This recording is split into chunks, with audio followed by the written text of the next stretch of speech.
জনগণের সমর্থন ছিল বলেই সম্ভব হয়েছে পলাতক স্বৈরাচারের মতন একজন মাফিয়া স্বৈরাচারকে এই দেশ থেকে বিতাড়িত করতে সক্ষম হয়েছে সকলে মিলে।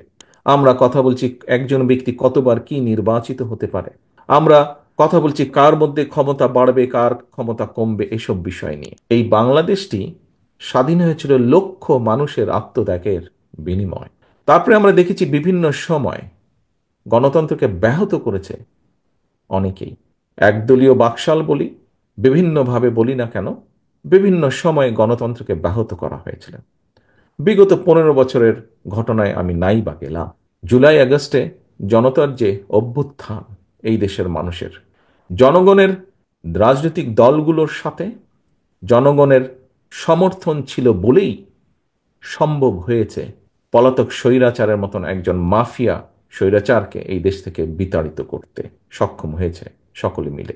এই যে জনগণ রাজপথে বেরিয়ে এসেছে, জনগণ রাজনৈতিক দলগুলোর পাশে এসে দাঁড়িয়েছে, জনগণ সমর্থন দিয়েছে দলমত নির্বিশেষে সবাই যে একটি পরিবর্তন হতে হবে।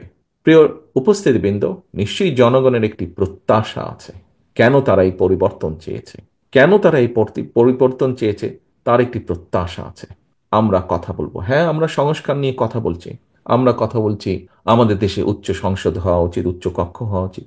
আমরা কথা বলছি কার মেয়াদকাল কতটুকু হওয়া উচিত। আমরা কথা বলছি কতটুকু সংসদের ক্ষমতা থাকা উচিত, কতটুকু গণপরিষদের কি হওয়া উচিত, বিভিন্ন বিষয়ে কথা বলছি। আমরা কথা বলছি একজন ব্যক্তি কতবার কি নির্বাচিত হতে পারে।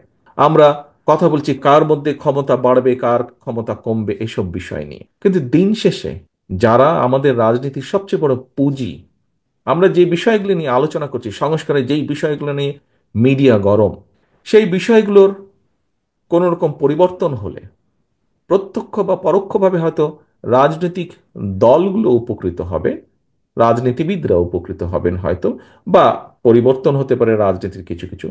কিন্তু আমাদের রাজনীতির সবচেয়ে বড় যে পুঁজি জনগণ, তাদের ইস্যুগুলোকে নিয়ে আমাদের কি কথা বলা উচিত না? তাদের ইস্যুগুলোকে নিয়ে আমাদের কি চিন্তা ভাবনা করা উচিত না? অবশ্যই উচিত। কারণ এটি হচ্ছে আমাদের রাজনীতি, তারাই আমাদের রাজনীতির সবচেয়ে বড় পুঁজি, জনগণ। জনগণ নিশ্চয়ই বাংলাদেশের ইউকের জনগণ যেরকম জানতে চায়, নিশ্চয়ই বাংলাদেশের জনগণ জানতে চায় হঠাৎ এমার্জেন্সিতে কতক্ষণ তাকে অপেক্ষা করতে হবে অ্যাম্বুলেন্সের জন্য। আপনজন যখন অসুস্থ হয়ে কাতরাবে, নিশ্চয়ই আমি আপনি আমরা সকলেই চাবো যে দ্রুত তাকে চিকিৎসা সেবা দিতে, এবং সেজন্য অ্যাম্বুলেন্সকে আমরা কল করব। সে অ্যাম্বুলেন্সটি দ্রুত যাতে আসতে পারে, দ্রুত যাতে আপনজনকে নিয়ে চিকিৎসকের কাছে চলে পৌঁছে যেতে পারে। নিশ্চয়ই এরকম আরো অনেক কিছু বাংলাদেশের জনগণ প্রত্যাশা করে রাজনৈতিক দলগুলোর কাছে, আমাদের কাছে। আসুন আমরা যে বিষয়গুলো নিয়ে আলাপ করছি, কার কতটুকু ক্ষমতা থাকবে কি থাকবে, পাশাপাশি আসুন আমরা শুরু করি আলোচনা।